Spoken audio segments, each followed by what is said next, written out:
The real takeaway is it's a really close election. People will see a huge difference between the line flipping from 51% to 49% that just isn't really justified. Well. Hello out there in podcast land. Delighted to be with you again. This is Rui Teixeira here, your host for the Liberal Patriot podcast, and as well known throughout this beautiful land of ours, this is the podcast that endeavors to bring you the very finest and heterodox conversation and analysis with the most interesting and stimulating guests. And today I'm really happy to have Sean Trende here, who is my colleague at the American Enterprise Institute, where he's a fellow, and he's also the chief political analyst for Real Clear Politics. He's author of a marvelous book that came out a while ago, but I still recommend to you, called The Lost Majority, Why the Future of Government is Up for Grabs and Who Will Take It, which I'm sure you can track down somewhere, and it's well worth tracking down because it's a very fine and interesting historical analysis. Also, Sean, am I right about this? You got your PhD recently in political science. That is finally a live, you're a live boy in that respect. Yeah. It took the pandemic. It took a little longer than I expected, but it's all done now. So. Yeah. Well, Sean has about like 5 or 6 degrees. So in his spare time, he was working on this extra one. You should change your AEI bio, incidentally. It still says you're working on it. Oh, yeah. Yeah, I don't think my Real Clear Politics one even mentions it, so I've got a lot of work to do on that front. Yeah. So, and anyway, but Sean is, I think, one of our most astute election and polling analysts, and I recommend that you track him down wherever you can. You write regularly on Real Clear Politics, a column that's always insightful and up to date. But, since you are, as I allege, one of America's most astute election and polling analysts, well, let's get to it. What's going on with this election here, Sean? Where are we today from your vantage point in the, in the heartland there? How do you assess the race today and where it's at, roughly speaking? So I think the most interesting thing I can say about it, or original, is that we are back exactly where we were before the Biden-Trump debate, where Kamala Harris is basically getting everything that Joe Biden got right before the debate, and then we're kind of stuck. So it looks like Trump has kind of put a little bit of distance between him and Harris in the Sunbelt states, places like Arizona, Georgia, maybe North Carolina. But Harris is kind of stubbornly, just like Biden was, kind of stubbornly hanging in there in those 3 Rust Belt states, Pennsylvania, Michigan, and Wisconsin. Pennsylvania in particular, I think it's almost irresponsible to try to make a prediction right now because it is just so close. About the only thing I can say there is that she should have picked Shapiro. But yeah, it does seem like a tremendous... almost unexplainable error. What led to this? It just seemed like an obvious thing to do, like a gimme. So why do you buy the idea she was just scared of the left of the party, so she had to pick Walz, or what do you think? I think it's inexplicable. The only reason not to pick Josh Shapiro is because the war in Palestine or Palestinian territory, and so much of the left is just furious with Israel. I just cannot fathom another reason. I read the interview with her where she said she was really sleep deprived when she was making. You know what? I would rather she was scared of the left of the party because she's going to be sleep deprived. Yeah, she's going to be sleep deprived as president. It just boggles the mind. And if she loses the election, there's a good chance that choice is going to be the reason why. Well, what about the theory that maybe this was really a pick to assure sort of moderate to liberal suburbanites that she really is a candidate who can appeal to the working class by picking a sort of someone who, in my mind, it's somewhat faux appeal to the Midwestern working class. But to people who aren't looking very closely, it probably seems kind of plausible. So is this just yet another way of appealing to white college-educated voters, despite, its alleged working class appeal. Do you think that theory holds any water? I mean, maybe. Look, Walz was kind of becoming the man of the hour. He had that label of Trump Vance is weird and was making the rounds on that. And so he might have just been in the right place at the right time. A lot of these choices are really personal choices for the candidates as well. Apparently she and Walz kind of clicked during the interview in a way she and Shapiro didn't. But at the end of the day, a vice presidential pick can do one of two things. It can help you deliver a state, add a point or two, or it can send a kind of confirmatory message, like when Bill Clinton picked Al Gore, right? No, really, I'm a different kind of Democrat. And to a certain degree, Joe Biden, you can reassure, right? Joe Biden for Barack Obama, okay, I'm the new kid on the block, but I've got this steady Washington hand as my vice president. And Walz really just didn't do any of that. I mean, the whole point of Harris was, her strength is with, kind of liberal suburbanites. I mean, she's straight out of that part of the Democratic coalition. So maybe she was hoping Walz had better blue collar populist bona fides, and I think he's proved to have. But I think at the end of the day, maybe she liked him and she just couldn't do Shapiro because of the left of the party. I still kind of think that the guy was the senator from Arizona, whose name I'm completely Mark Kelly? Yeah, I kind of liked him for her because, if he delivers Arizona, which was looking to be very close, it kind of has a similar effect. But it is what it is, and we'll see whether that gamble pays off. Yeah, they're stuck with him. One thing I wanted to ask you about, Sean, when we think about the state of the race and how the polls are breaking out at this point, there's a lot of different polling averages out there, right? RCP, Real Clear Politics, has their polling average. Others have, there's like 6 or 7 others, I think. So I wondered if you could tell us like how the RCP does its polling average, which is really kind of simpler and more straightforward than a lot of the other polling averages. And do you think there's virtue in that? Because I'm sure people wonder, why is the RCP average different from the 538 average, which is different than the Nate Silver's average, which is different than Decision Desk?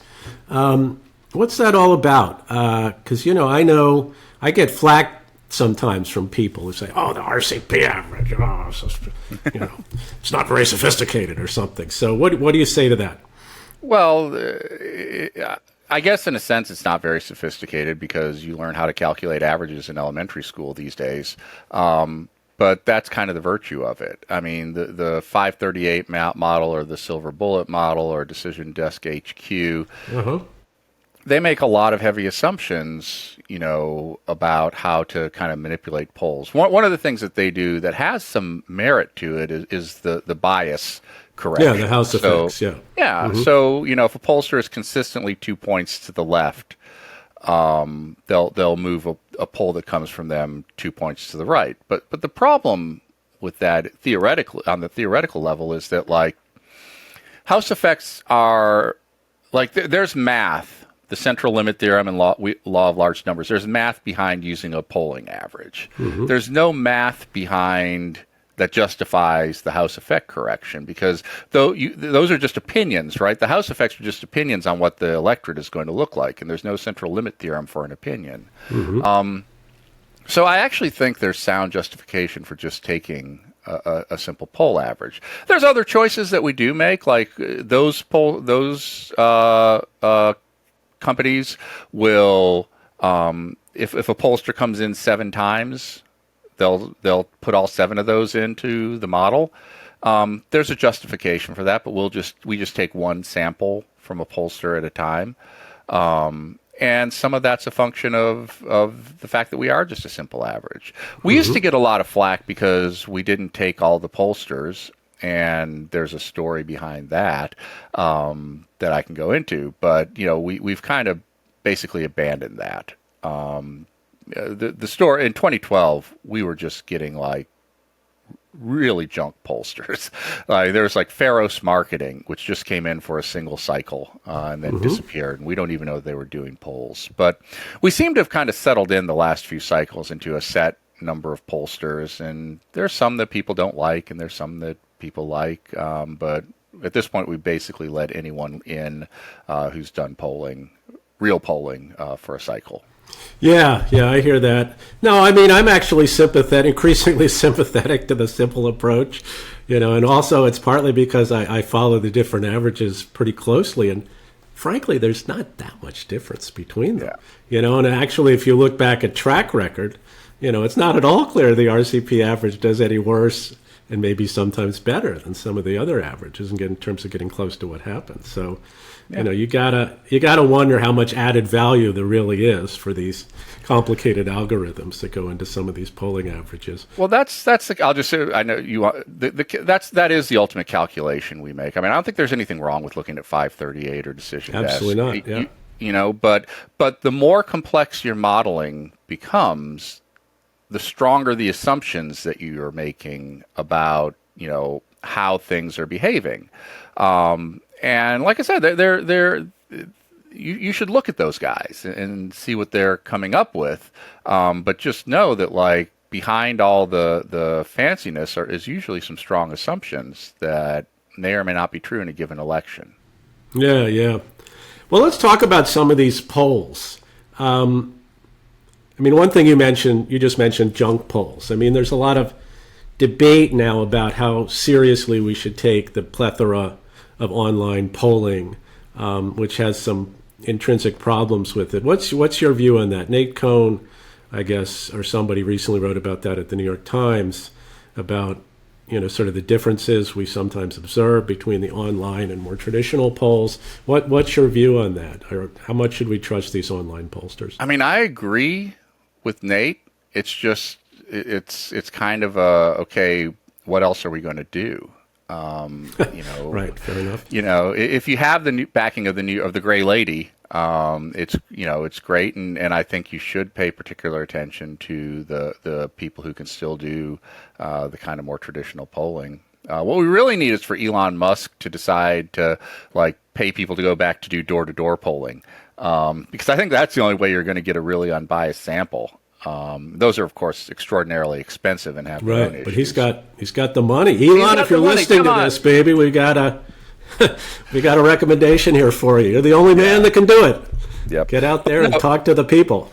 Yeah, Nate's absolutely right about the shortcomings of the online polls. They seem to hold great promise in the early 2010s, and a lot of political scientists had kind of decided the debate was over, but the recent cycles have kind of reignited some of the skepticism about whether you can really get a good sample out of a non-probability poll like an online panel. Yeah, I mean, actually, that brings us to another sort of, this is almost a gorilla in the room of contemporary polling. Weighting by recalled vote, which, Cohn and others have written about lately. And, back when I was first getting into polling, I mean, that seemed like a real no-no to me. But it's basically become this, is it anything more than just like a kludge to make things come out right and seem like not crazy? Or is there more method to the madness? But it is extremely common now, obviously, among a lot of pollsters, though, some don't do it, but a lot do. So what's your view on that? Yeah, I kind of, maybe I'm just a grumpy old man, but like welcome to the club. Your kids today. I don't know. But the problem is that people lie, right. or they don't remember. They either lie to the pollster or they lie to themselves because people want to back winners. Now, it might be, as I recall, Nate's suggestion was that in this kind of hyper-polarized environment, like, the Trump voters want to own that vote. They no longer right. So it's not as bad as it used to be. Yeah. And I can buy that. And it may well be that given the alternatives, which weren't looking so great, maybe that recalled vote weighting can work. But this strikes me as like, in a decade, we'll be writing a piece about recalled vote weighting the same way we're writing pieces about online polls today. Like, it seemed like a good idea at the time, but then these elections came along and suddenly it didn't work so well. Yeah, no, I had some contact with, some polling that was done around 2020. I won't name names here, but the polling was so bad prior and even after the election that it was just way too pro-Biden. I mean, it was like an enormous gap that just was not even plausible. And the only thing they could really think of to do was finally they just had to, do that kind of weighting. And then it looked much less crazy. But it does seem like just a workaround rather than anything that has real solid theory behind it and will stand the test of time. Yeah. What about likely voter models? What's your view on that? I mean, I think this is probably something that puzzles a lot of people out there in poll consuming land. Who the hell are these likely voters? And why isn't there an accepted definition of what they are? Because everybody seems to define them differently. And then you have the difference between likelies and registereds. And, it's all over the place. So, what's going on there? How seriously should people take the idea that these pollsters in their wisdom actually have a good sense of who the likely voters are? Yeah, the likely voters are screens are where you get into the world of polling as an art as much as it is a science. And it really does start to, it's a problem because it does start to be kind of the pollster having their view of what things should look like and taking the sample and massaging it in the quote unquote correct direction. On the other hand, there are people who will be registered voters who say like, nah, I'm probably not going to vote. And I think those people you definitely want to exclude. So I am more on the like, especially since so in 1996 when turnout was like half of eligible voters, I think you probably did need a heavy likely voter screen to get it right. But we're in this universe now of turnout in the 60 to even 70% range. I'm kind of into ecumenical weighting, likely voter screens these days. Like if someone says they're going to vote or they're probably going to vote, I think you should let them in. So a very loose screen. Yeah. Yeah. The tight screens, for general presidential elections these days, I think you're probably skewing your sample. What about probabilistic weighting? I mean, I think CBS does that, don't they? Where like they have a scale of how likely people say they are to vote, and then they weight their sample by that likelihood or assumed likelihood. Yeah, so that's where it's kind of like what we're talking about with the modeling. That the more models you put on your poll averages, the stronger your assumptions. Like the more. One of my degrees I got was a master's in applied statistics. And what I quickly learned about these kind of quote unquote high end modeling techniques is that the more and more you do it, the more and more you're putting your own assumptions in. And that's kind of the same thing with this probabilistic weighting. If you're training on prior elections, well, what happens if you encounter an election that's a little bit different? You've probably made your sample a lot worse with this probabilistic weighting. So that's ultimately at the end of the day why I kind of say just throw everything in the average. And a lot of these kind of divergent viewpoints, you'll at least get a central view, even if there's not really a theoretical justification for that central weighting of opinion. Right. The beauty of simplicity. Well, since we're talking about models, I mean, one thing that people get completely obsessed with in these election cycles is the forecasting models, right? Of which we now have quite a few, including, the OG, Nate Silver has his own model. How seriously do you take these models? How seriously do you think, consumers should take these models? Well, this is another one where, we could put a probabilistic forecast on our poll averages pretty easily. I'll tell you the problems first off. Again, you kind of build in a lot of the assumptions of the modeler. But the other thing is that people just don't deal with percentages well. I mean, Nate Silver defends his 2016 model on the grounds that, look, I said there was a 14% chance that Trump would win and 14% chance things have a... I think he had it a little higher than that. Was it 18? Yeah. It might have been even over 20. But anyway, he was he gave Trump a bigger chance than anybody else did. So that was his bragging. And his defense is like things with, let's say 20. Things with a 20% chance of happening occur 20% of the time. Right. Which I think is a fine explanation. The problem is most people don't think that way. People want a yes/no answer, and so despite our best efforts, they try to turn those probabilities into yes, no. It's like Nate. If Nate says there's a 55% chance, that which is Kamala what he Harris, says today, yeah, incidentally. yeah. And let's say Decision Desk HQ says there's a 55% chance of Trump. I don't think that's what they're saying, but like, as far as I'm concerned, they're saying the same thing, right? Like, it's a really close election, and if you force Nate to pick, he says Harris, and if you force someone else to pick, they say Trump. The real takeaway is it's a really close election, but we won't put those types of percentages up because most people don't think that way. People will see a huge difference between the line flipping from 51% to 49% that just isn't really justified. Yeah, Nate Silver actually wrote about that today, I think, on his website, about trying to correct people's misperceptions. I mean, the biggest one of all is people see 55-45 and they think that, that's your prediction of the popular vote. Of course, it's nothing of the kind. But, yeah, people really do, draw much stronger conclusions from some sort of division like that than they really should. So I think what you're saying, Sean, is why do it then? Because it's really kind of misleading. Well, let's think about this. Do you buy the idea, though, that Harris is a very, very, very slight favorite in the election? Or do you think that even that is pretty questionable at this point? So I think that's probably the correct interpretation, or the correct, I'm going to use a word that social scientists use that is loaded. It's a good naive interpretation of the polls, right? Okay. I think overall that's what they kind of add up to. And by naive, I don't mean foolish or simple. It just means like a straightforward read of the polls. I would rather be him than her.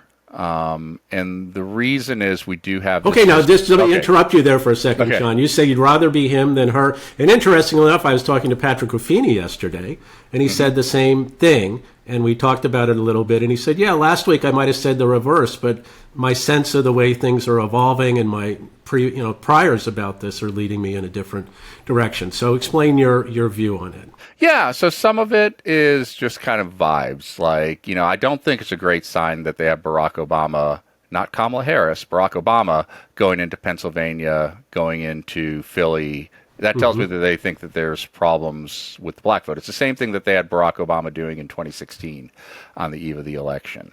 The other thing, though, is just there is this history of Donald Trump overperforming his polls. And I rationally understand that's built on a sample of 2. But at the same time, and so like if Harris were up, say 80-20 in the polls, I wouldn't say, yeah, but Trump overperforms his polls. But with it being so close, with the polls effectively being tied, I think you have to say, well, there's probably, even if it's just a minor, it doesn't have to be like 2020 when he overperformed by like 4 points. Right. If he overperforms the polls by like a point, he's going to win.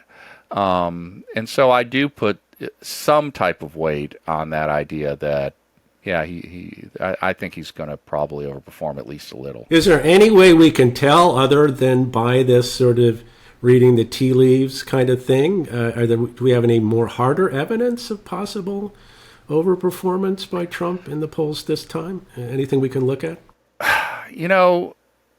Again, I think it's kind of just vibes, right? I mean, it really that's what you're left with when the polls are pointing to a toss-up. And everyone, that's the real takeaway I think about all these models, is that all of them are pointing to a toss-up race that we can't predict one way or the other. And so just I don't see, just driving around, I don't see the Harris Wall signs everywhere. And I know counting yard signs, like all my political scientist friends are now ready to revoke my PhD. But like, I don't know. In 2016, it was kind of an interesting indicator, and people said, "Oh no, that's not important," but it kind of was, Yeah. And not just talking to friends, looking at my Facebook feed, there's just not. It's not the Wall O Harris in the same way that it was Wall O Biden in 2020. I just don't get the sense that there's, or even that it was the Wall O Harris like 4 weeks ago. I just get the sense that there's some drop off in enthusiasm. And again, that's just all vibes. Right. But I'd rather be him than her. I'm curious what Patrick's take was. Patrick's was pretty similar to yours, basically. I mean, he actually literally used the word vibes, and I think he pointed to some of these kinds of campaign tells kind of thing that you were alluding to as being a clue as to what was going on. So yeah, I think you guys are, like two peas in a pod about this, and you may well be right. I mean, I personally still don't know what to think, but I'm very open to the idea you guys are right. But I mean, it's sort of like you're right. You might be right on like it's like not a big difference, right? We're still basically in toss-up territory, and no matter how you cut the cake. Well, let's leave the presidential for a little. Oh, actually, no. I wanted to follow up on what you said about vibes, because I just remembered that when you wrote 3 things to keep an eye on in terms of how the campaign develops, that was, I think, the first thing you mentioned. Does Kamala vibes, sort of how durable are they, right? I mean, because when you wrote it, this was at the height of Kamala mania, right? When everybody was so enthusiastic. And it sounded like your sense is the answer to that question is no. They're probably not going to last all the way. They haven't lasted all the way through the election. Yeah, I think it's a spectacular sequence of events that even got her to the start of early voting, right? But it's like, I think the analogy I used was like the kids playing "Don't let the ball hit the, don't let the balloon hit the ground," right? And the rule is literally like, "Don't let the balloon hit the ground." And that's kind of like what facts were doing, right? Like Harris became the nominee, and then she picked she got the official nomination, and then she picked Walz, and then she had her convention. And there were just all these things that kept like bouncing the balloon up. And then, she had her debate, where I think pretty much everyone agrees after the first 5 or 10 minutes, she dragged Trump around by the comb over on the stage and, shouted, "Are you not entertained?" But since then, it's just been kind of quiet. And I think some of that, like, I don't know that the balloon has hit the ground, but I feel like it's like the kids are getting tired of the game. We'll see. That's a good. I love that metaphor. The kids are getting tired of the game. That could be a lot of it. Well, let's talk a little bit about the Senate, because you just wrote an interesting piece about the long tail of Senate results. So people are probably aware that the Republicans are at least going to pick up 1 seat in West Virginia, maybe the seat in Montana. But you basically say there's a lot more to it than that, and that if you look closely at how the polls are evolving, there's maybe more there than people are giving it credit for. Yeah, so the interesting thing is you've got all these Senate races. So everyone agrees like West Virginia's gone. I think most people think Montana is if not gone, on the path to being gone. Tester has to convince 1 out of every 5 Trump voters to also vote for him, and that's just a huge, huge lift. But then you have, and Ohio, I think, is 50-50. But you have these states then, Arizona, Nevada, Wisconsin, Michigan, Pennsylvania, all have Democratic-held seats. And what had happened was that the senators all had big leads. And it's just been closing and closing. And what's happened, if you look really closely, is that the Democratic senators were all coming within a point or two of Biden-Harris in the poll. So the poll would say, like, Harris was up 48-47. And then the Senate race would say, Casey up 49-41. And the kind of conventional wisdom was, oh, Casey's up 8 points. Like, that's a big lead. And it's like, well, yeah, but we can draw some inferences about the undecided voters in that scenario, right? And that is that they're almost all voting for Donald Trump. How do you think those voters are ultimately going to make their decision about the Senate? Some of them will probably vote for Casey, but those races are going to close. And I think we've seen that even since I wrote the piece, with a lot of these races, tightening up. I'm not going to predict any of those senators are going to lose, but if there is a Trump overperformance, that probably carries over down ballot. And that's when you start to get in this universe, So if the Republicans pick up West Virginia, Ohio, Montana, they're at 52. But when you start, those were 5 seats I rattled off that they could win. Then you're talking 57.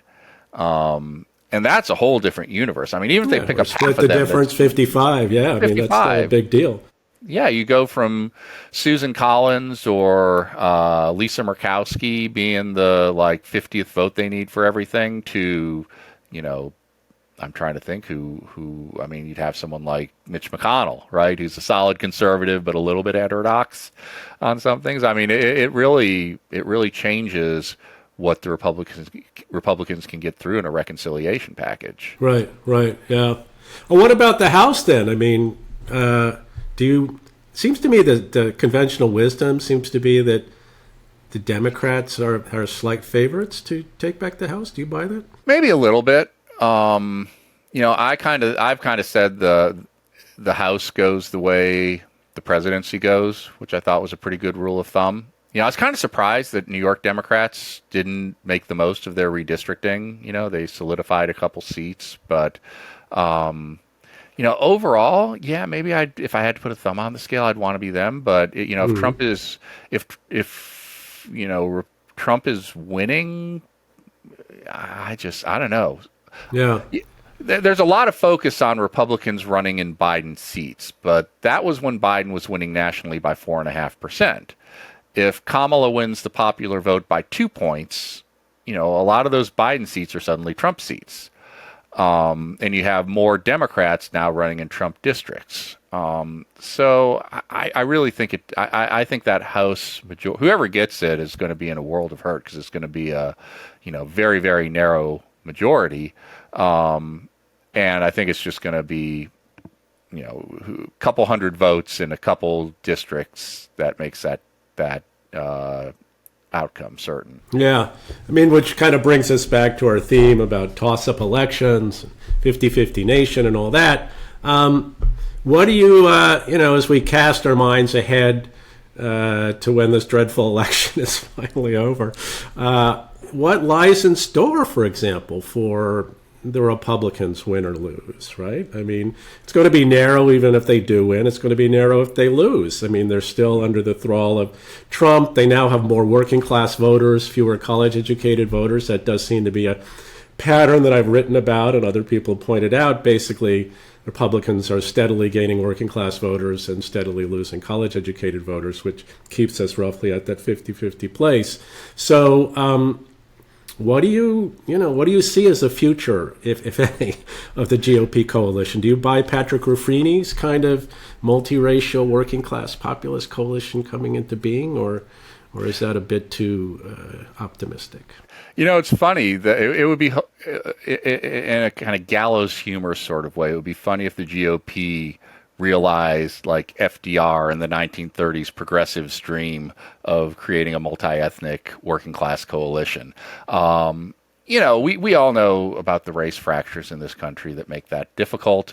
But at the same time, and the other thing that I think people have a hard time building in is that these things are like self-fulfilling, right? So like part of the reason that you don't have a Matt Dolan as the GOP nominee in Ohio is because the Republicans did what they wanted to do. Like all of the Democratic voters in Youngstown and along the Ohio River in Appalachia, like those voters are now voting in GOP primaries.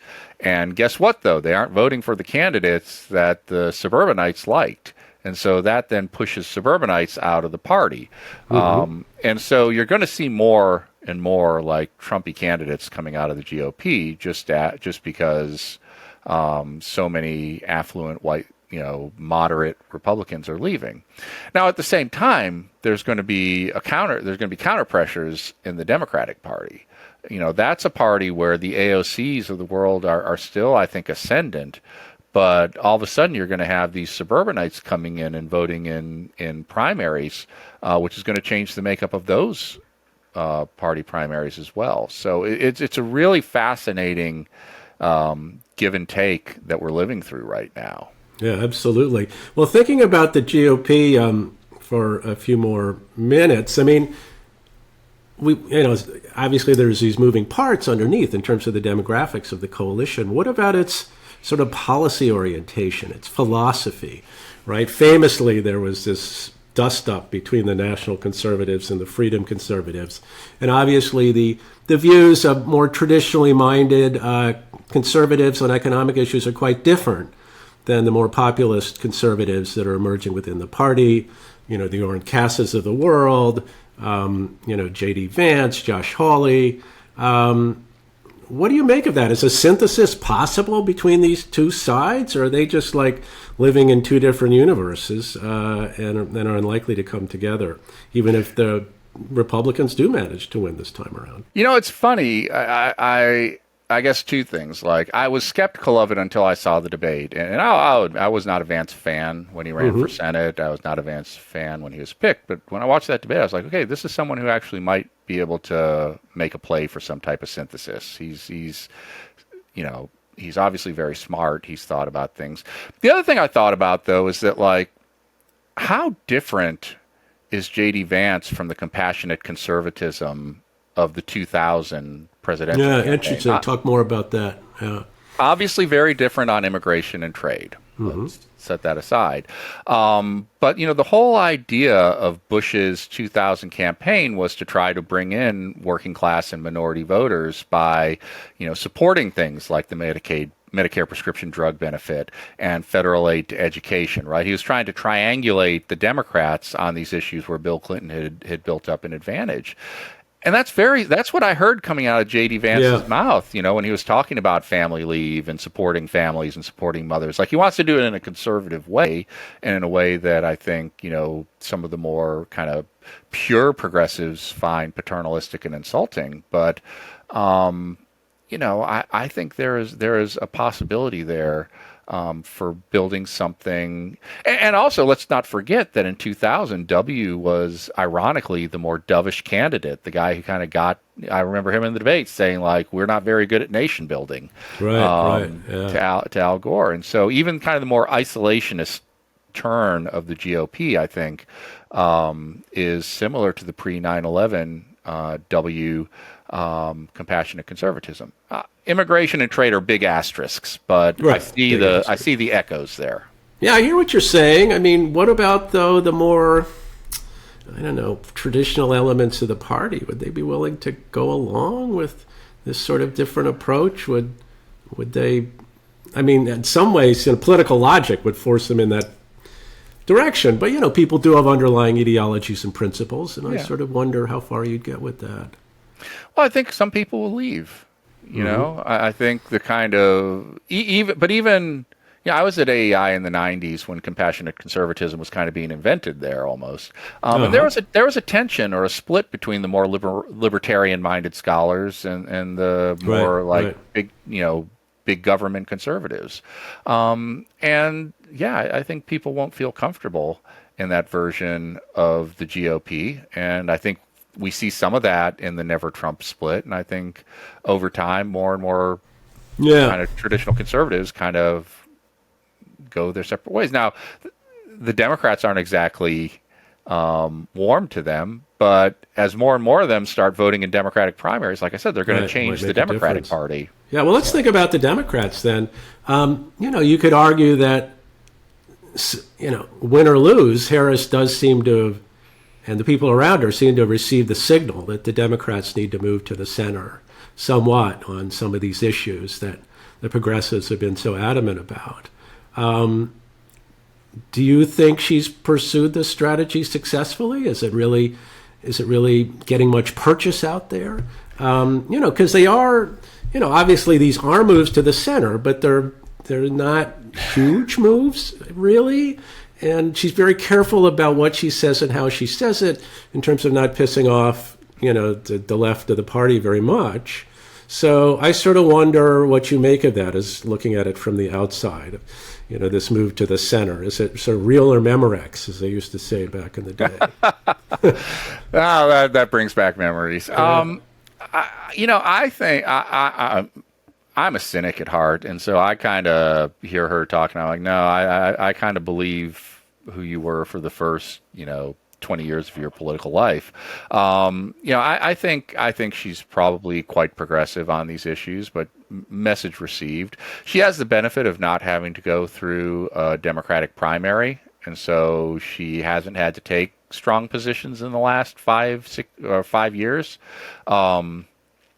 But the proof, it's kind of like a proof is in the pudding thing. Like, if she loses, what are things going to look like in the Democratic primary in 2028? Is someone going to be able to win with these more moderate messages? If she wins, then she's going to have a dance to do, because the progressives are going to want her to say, like, oh, the old Mitt Romney Etch-a-Sketch.